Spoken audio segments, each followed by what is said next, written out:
Hello everyone! Welcome to the Skin Sensei. I'm Dr. Winlove Moica. I'm a dermatologist and a teacher. Today, I will be your teacher on the skin and sexuality. Hello! Surprise! Lahat tayo affected ng pandemic na ito, pero tuloy ang buhay. Tuloy pa rin ang ating learning for skin health and sexuality. Walang makakapigil sa atin, wala! For our episode today, pag-uusapan natin ang isang controversial topic, sexuality in the concept of SOGI. Pero bago yan, mag-subscribe muna kayo. Shh! Silence! Let's begin the class! Ikimasyo! Ang June ay Pride Month. Sa buwang ito, sineselebrate ng mga lesbians, gays, bisexuals, transgenders at iba pang mga sexual minorities or LGBT+ ang kanilang unique sexuality. It takes a lot of courage to say that you are different. Kaya nga Pride Month ito. I want to show the world, the universe rather, that I'm normal but different and I'm okay with that. I'm proud of it. Sa panahong ito, nais din i-emphasize ng LGBT+ community na itigil na ang stigma at discrimination laban sa mga minorities na katulad nila. Mga minorities na may sexuality na hindi lang natin basta-basta may ikakahon sa dalawang categories, ang lalaki at babae. Ay naku, Doc. You're only confusing us. Dalawa lang naman ang tao dito sa mundo. Isang lalaki at babae. A man and a woman. And I'm the embodiment of a woman. Kaya tayo narito ngayon para i-update ang ating mga sarili. Kung ano yung totoo 100 years ago, maring hindi na totoo ngayon. Science is always changing. Parang dati, ang mga tao iniisip na ang Earth ay flat. Pero ngayon, hindi na natin ito pinagtatalunan. Ang Earth ay round. Kapag pumunta tayo sa dulo ng horizon, alam nating hindi tayo mahuhulog. Kasi ang mundo ay bilog. Meron pa nga mga pictures ng Earth ay bilog from outer space. So, merong evidence na siya ay talagang round. Pero ang Earth ay hindi lang basta-basta round planet. Ito ay isang ellipsoid. To be specific, oblate spheroid. Uy, may bago silang natutunan! May time din na akala ng mga tao na ang Earth ay ang sentro ng solar system. Nung sinabi ni Galileo na ang mga planeta ay umiikot sa araw, nagwala at nagpanik ang Catholic Church. Inilagay siya sa house arrest. It took about 300 years bago na-clear ang pangalan ni Galileo. Ngayon, alam natin na tama siya. Huwag naman sanang abutin pa ng 300 years ang pagtanggap natin sa LGBT+ community. Ano ba? Panahon na, 2020 na! Kaya tayo nahihirapang intindihin ng sexuality, nakafocus lagi tayo kasi sa private parts or genitals, sa penis or vagina, sa et-et o ep-ep. Pero hindi lang yan ang sexuality. Sexuality is composed of so many different things, not just body organs. Ang sexual orientation, gender identity and expression or SOGI ay isang malawak na konsepto para mas maunawaan natin ang sexuality. Para mas maunawaan natin ang sexuality, dapat maunawaan natin ang mga SOGI terms na ito. Bawat term ay may side na mas pambabae o mas feminine at meron ding side na mas panlalaki o mas masculine. Each SOGI term is independent from each other, meaning hindi ibig sabihin blue ang sagot mo sa isa, blue na rin ang sagot mo sa lahat. Itong SOGI terms na ito ay meron ding scale na adjust. Ibig sabihin, pwedeng hindi 100% full blue ang sagot mo or 100% full pink. Pwedeng 50% or 75%. Remember, dahil lahat ng tao ay may sexuality, lahat ng tao ay may SOGI, LGBT+ man o hindi.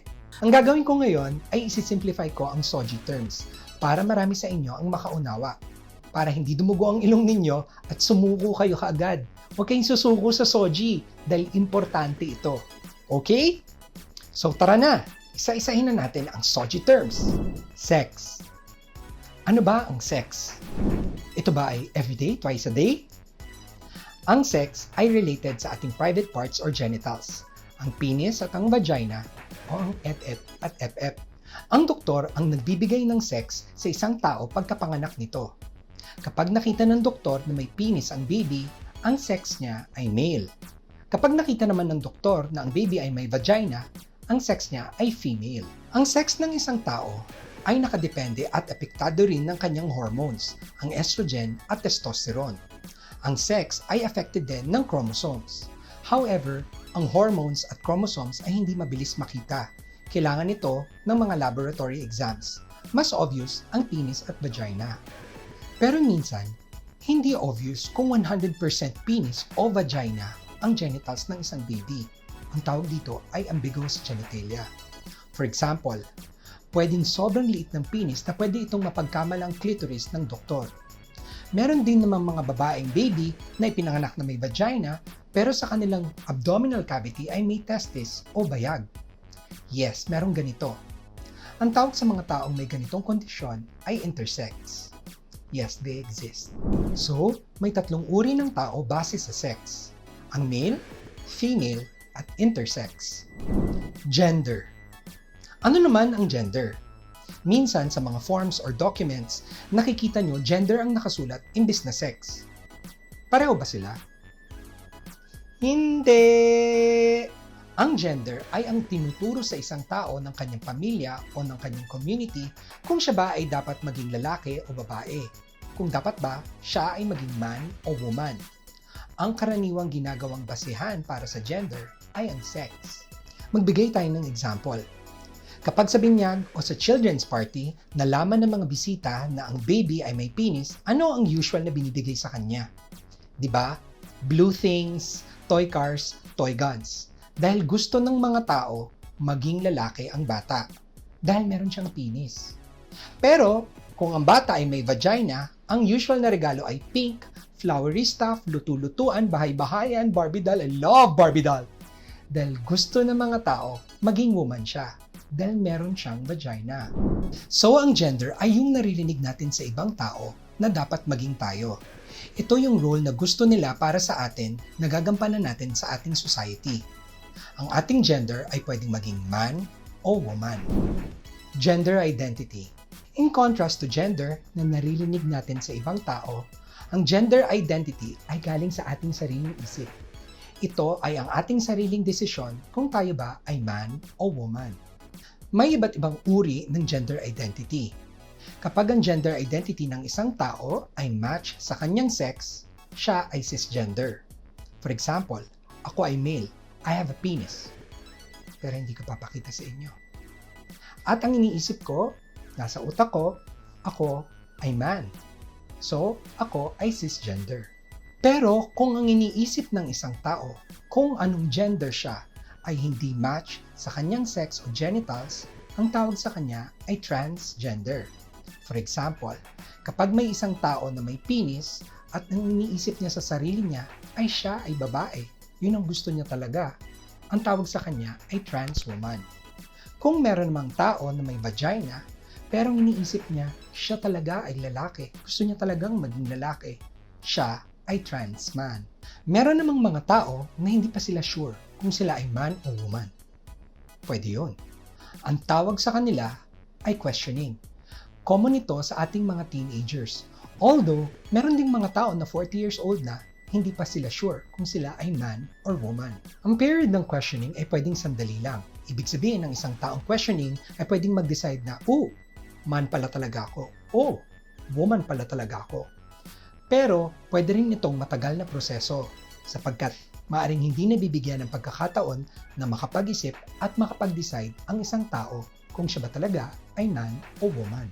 Meron din naman mga taong kebs. Ibig sabihin, wala silang pakialam sa kanilang manness or womanness. Ang tawag sa kanila ay queer, gender fluid, or non-binary. Para sa kanila, hindi mahalaga ang kanilang manness or womanness para magawa nila ang kanilang trabaho or sa pang-araw-araw nilang buhay. They are people and they deserve respect. So merong different categories ang gender identity. Pwedeng cisgender, transgender, questioning, or queer. Gender expression. Ang gender expression ay ang paraan kung paano mo pinapakita ang iyong gender identity sa ibang tao. Ito ay nakikita sa ating pananamit, sa ating pagkilos, pagsalita, at sa mga bagay na ating ginagamit. Kung ikaw ay mahilig sa pantalon, polo shirt, barong Tagalog, coat and tie, brusko magsalita o kumilos, ang tawag sa iyong gender expression ay masculine. Sa mga Pinoy, ito ay mas panlalaki. Kung ikaw naman ay mahilig sa flowery stuff, pink, blouse and skirt, mahilig sa makeup, mahinhin kumilos, o matinis ang boses, ang iyong gender expression ay feminine. Sa mga Pinoy, ito ay mas pambabae. Meron namang gender expression nila ay nasa gitna. Nung bata ako, ang tawag dito ay unisex. Pero ang updated term ngayon ay androgynous. Ang puting t-shirt at regular blue jeans ay example ng androgynous expression. Iba pang example ng gender expression na androgynous ay mga pantalon na parang palda o yung puppy pants na pwede namang sinusuot ng mga lalaki. Pwede rin yung coat and tie na karaniwang sinusuot ng mga lalaki pero ngayon nakikita natin na suot na rin ng mga women. Na-discuss ko na ng ating genitals o private parts, ang ating naririnig sa ibang tao, ang ating sariling pag-iisip kung anong ating gender identity, at kung anong ating panlabas na kaanyuan ay related sa sexuality. Pero, hindi magpapatalo ang ating puso. Kasama rin yan sa sexuality. Ang sexual orientation ay related sa ating damdamin. Sino ba ang nagpapakilig sa atin? Sino ba ang nagpapatibok sa ating puso? Kung ikaw ay attracted sa opposite gender, ikaw ay heterosexual. For example, kung ikaw ay woman at attracted ka sa man, ikaw ay heterosexual. Kung ikaw naman ay isang man at bet mo makipag-date o makipagrelasyon sa isa pang man, ikaw ay gay. Sa mga Pinoy, ang tawag dito ay bakla, bading, badaf. Kung ikaw naman ay isang woman at bet mo makipag-date o makipagrelasyon sa isa pang woman, ikaw ay lesbian. Sa mga Pinoy, ang tawag dito ay tomboy, tibo, shibbolibobbles. Base sa mga LGBT plus organizations in first world countries, wag na daw gamitin ang term na homosexual kasi ginagamit ito ng iba bilang derogatory term. Mas maganda, diretso na lang daw, gay or lesbian. Paano naman kung gusto mong pareho ang man at woman? Ang tawag sa'yo ay bisexual. Maraming ganito. Minsan may girlfriend, minsan naman may boyfriend. Hindi lang natin sila karaniwang nakikita kasi usually natatakot silang ma-judge ng society. Teacher, may question po ako. Ano po ang tawag sa tao na lahat gusto niya?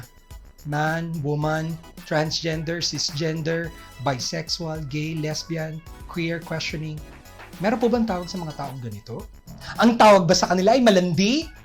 Joke lang, no? Hindi. Ang tawag sa kanila ay pansexual. Ang mga taong ito ay attracted sa ibang tao regardless sa soji ng kanilang partner. Para bang sinasabi na, I love you because you have a brilliant personality. Oh! Ang pagiging pansexual ay hindi equal sa pagiging haliparot, malandi, cheater, or sex addict. Pwede kang maging pansexual but still monogamous. Ibig sabihin, attracted ka sa lahat, pero you only have one partner at a time. Hindi sabay-sabay. Teacher, paano pag wala akong gusto? Hindi ko gusto makapagrelasyon kahit kanino, man, woman. Hindi ako kinikilig. Anong tawag sa akin? Ang tawag dyan ay cactus. Diyos lang! Ang tawag dyan ay asexual. Meron pang mga tinatawag na aromantic pero tudugo na ilong natin. Bigay na natin yung mga definition na yan sa psychiatrist at psychologist. So pag sexual orientation na pinag-uusapan, pwede kang maging heterosexual, gay, lesbian, bisexual, pansexual, o asexual.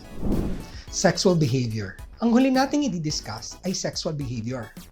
Unlike the previous terms, hindi siya scale, hindi siya na-adjust. Ang sagot dito ay yes or no. Ginagawa mo ba or hindi? Katulad ng sinabi ko kanina, ang mga terms na to ay independent from each other. Kung ano man ang sagot mo dun sa mga previous terms, maaring iba ang sagot mo dito sa sexual behavior. Kung ikaw ay isang tao na nakikipag-sex sa opposite sex, then you practice heterosexual sex. Kung ikaw ay female at nakikipagtalik ka sa isang female, then ikaw ay isang FSF or female having sex with another female. Hindi ibig sabihin na mahal mo yung kaparehang mong female. Pwede itong trip lang o kaya trabaho as a sex worker. Kung ikaw naman ay isang male at nakikipagtalik ka sa kapwa male, then ang tawag sa iyo ay MSM or male having sex with another male. Again, hindi ibig sabihin na mahal mo o attracted ka dun sa male partner mo. Pwedeng trip lang o kaya part ng trabaho mo as a sex worker. So may sagot na tayo sa ancient question na kung ikaw ay isang lalaki at nakikipagtalik ka sa kapwa lalaki, automatic ba You're gay? Hindi. Kasi ang sexual behavior ay independent from sexual orientation. Yung pagiging gay, sexual orientation yon. While yung MSM at FSF ay related sa activity sa sexual behavior. For example, may lalaking MSM nakikipagtalik sa kapwa lalaki pero hindi niya mahal yung lalaki ngayon. Kailangan niya lang ng pera pantustos para sa ipagpapaaral ng kanyang mga anak. Ang tunay na mahal niya ay ang misis niya. Oy, inimbento mo lang to eh. Bakla ka kasi kaya gusto mo i-push-push yung Soji. Tumigil ka nga. Bakla, salot. Grabe siya. Uy, mga kababayan at mga students ng TSS, hindi ko inimbento ah. In fact, ang mga psychiatrists all over the world nagkaroon na ng consensus. Sinabi nila ng pagiging LGBT ay hindi sakit. In fact, ito ay part ng normality sa sexuality. In addition, ang WHO at United Nations ay nire-recognize sa mga LGBT communities at sinasabing kailangan nating unawain ang SOGI. Doc, yung SOGI pambakla at tompi lang yan. Hindi! Hindi nakikinig. Kanino ko pa sinasabi? Tinder ng Tinder kasi. Diba, sinabi ko, lahat ng tao merong sexuality. Therefore, lahat ng tao may SOGI. Hindi lang LGBT. Yes, ikaw nanonood, meron kang sexuality. At dahil may sexuality ka, meron kang SOGI. Hindi ka exempted. Eh, ba't ba importante to? Wala naman akong pakialam sa inyo eh. Dami-daming terms, gulo-gulo. Hindi ako apektado dyan, SOGI na yan. Paano po kung lumapit sa inyo ang inyong anak at sabihin niya na parte siya ng LGBT plus community? Mawawalan na rin po ba kayo ng pakialam sa kanya? Dapat po lawakan natin ang ating pag-iisip na ang humans ay very complicated beings. Hindi natin basta-basta maikakahon ang ating mga sarili sa dalawang categories lamang. At yung mga hindi pasok do sa categories na yon, abnormal na, itatapon na. That's not fair. Magbibigay ako ng mga example. Noodles. May mga taong gusto ng pansit canton. Pero meron naman gusto pansit bihon. Meron naman ayaw ng dalawa. Pero gustong-gusto nila spaghetti. At huwag nating kalimutan ang mga taong diehard sa ramen. Lahat sila iba-iba ng gusto. Pero lahat sila normal. Meron ding mga taong gusto ng basketball. Meron naman tennis. Meron naman ang ayaw ng any type of ball game. Gusto nila swimming. Lahat sila iba-iba ng gusto. Pero lahat sila normal. Lastly, and I think ito ang pinakamagandang example, height. May taong matangkad. Meron ding taong maliit. And in between them, yung taong sakto lang. Wala sila magagawa para mabago ang kanilang height. Pero lahat sila normal. Parang ganyan ang pagtanggap sa complexity ng sexuality o ng SOGI. May mga bagay na hindi natin mapapalitan dahil talagang ganun lang talaga sila. Ang pag-unawa sa SOGI o sexuality ay may practical application sa ating buhay. From problems within the family, may mga health problems ang ating bansa na related sa pag-unawa natin sa SOGI. Ilan dito ay ang paglaganap ng HIV, teen pregnancy, substance use, maternal and child mortality, and even domestic violence. Meron ding positive effect ang pag-unawa sa SOGI sa ating mga negosyo, kaya kailangan maunawaan natin ito ng maigi dahil kailangan maging matatag ang ating mga negosyo, especially ngayong merong pandemic. In summary, humans are complicated beings. We should learn to understand each other because we are all unique. Everyone has SOGI. To understand the LGBT+, we need to understand SOGI. Lastly, being LGBT+ is not an abnormality. Being LGBT+ is part of the spectrum of normality.